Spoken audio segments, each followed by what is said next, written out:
Good afternoon. Today is Sunday, July 19, 2026. This is meteorologist Ruben Garcia. At the time I am recording this video, it is 6:30 p.m. local time in the southeastern United States, where they are closely monitoring what is now Tropical Depression 2 of the season. What was Invest 91 this morning has continued to organize slowly throughout today, and at 11 a.m. the National Hurricane Center classified the disturbance as a tropical depression. It is forecast to strengthen into Tropical Storm Bertha over the next 24 hours as it approaches southeastern Louisiana. In this video I will discuss different scenarios, since there is considerable uncertainty regarding its possible track. Some models project that it could move inland over Mississippi, Alabama, or Louisiana, while others maintain a track just south of Louisiana, which could eventually bring this cyclone into eastern Texas. This afternoon, a Hurricane Hunter aircraft investigated the system and found that it remains somewhat disorganized, mainly due to wind shear affecting the circulation from the north-northeast and also dry air that has been entering the circulation, just as we indicated in this morning's video. This dry air is evident in the water vapor satellite animation, where the orange color shows dry air continuing to enter from the northwest side of the circulation,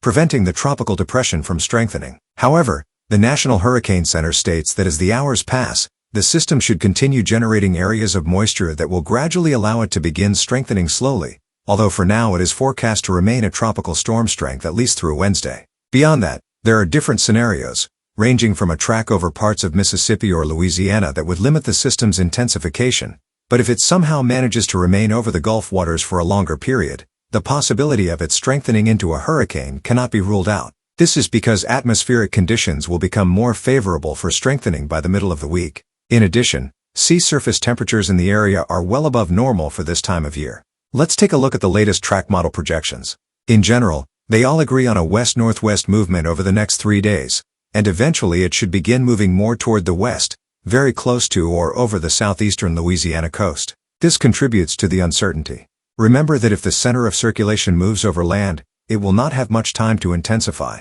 However, if it remains over the Gulf waters, the intensification process should continue by the end of this week.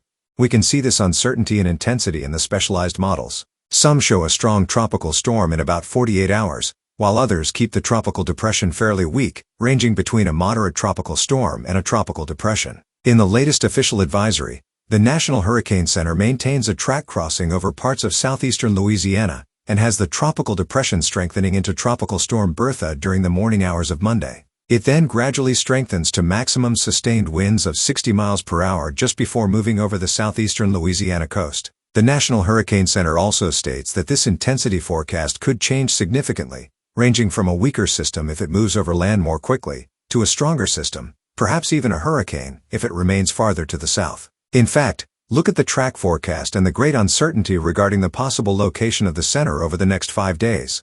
Now let's take a look at what the latest global model projections show. Let's begin with the American model, which has gradually adjusted its solution toward those of the other models. Remember that this morning it did not show significant development. However, notice that in this afternoon's run it develops Tropical Storm Bertha Monday night.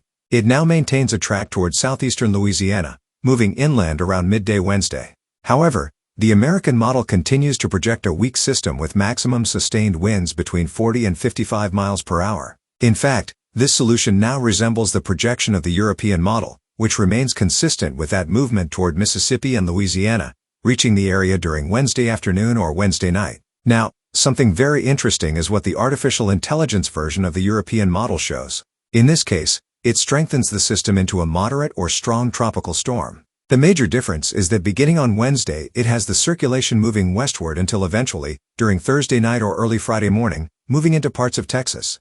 In fact, the latest run of the German model has a similar scenario. It strengthens the system into a strong tropical storm as it reaches southeastern Louisiana and then, with a west-southwest movement, strengthens it into a hurricane before reaching Texas. Remember that this scenario is possible, but so is the scenario shown by the American model. For this reason, it is important that residents from Mississippi, Alabama, Louisiana, and Texas continue monitoring the evolution of future Tropical Storm Bertha, especially since some members of the European model ensemble show a track toward Mississippi and Louisiana, while others show a track toward Texas. We also see this uncertainty in the Google Artificial Intelligence Model Ensemble. While most members move the system into southeastern Louisiana while keeping it weak, between 20 and 30% of the members keep the center over the Gulf waters until it eventually reaches Texas as a strong tropical storm. For now, What is expected is some showers affecting coastal sections of the Florida Panhandle, the Mississippi coast, Alabama, and southeastern Louisiana, with rainfall totals over the next 5 days ranging between 1 and 3 inches. As for the wind, some tropical storm force wind gusts are currently forecast to affect parts of the Florida Panhandle coast, and eventually coastal sections of Mississippi, Alabama, and southeastern Louisiana. Here at Hurricane Info, I will continue closely monitoring the evolution of Tropical Depression 2, and tomorrow morning I will record a new video to update the forecast. So if you enjoy this content, I invite you to like this video. Also, don't forget to subscribe to the channel and click the notification bell so you will be notified whenever I record new videos. I hope everyone has an excellent evening. See you tomorrow.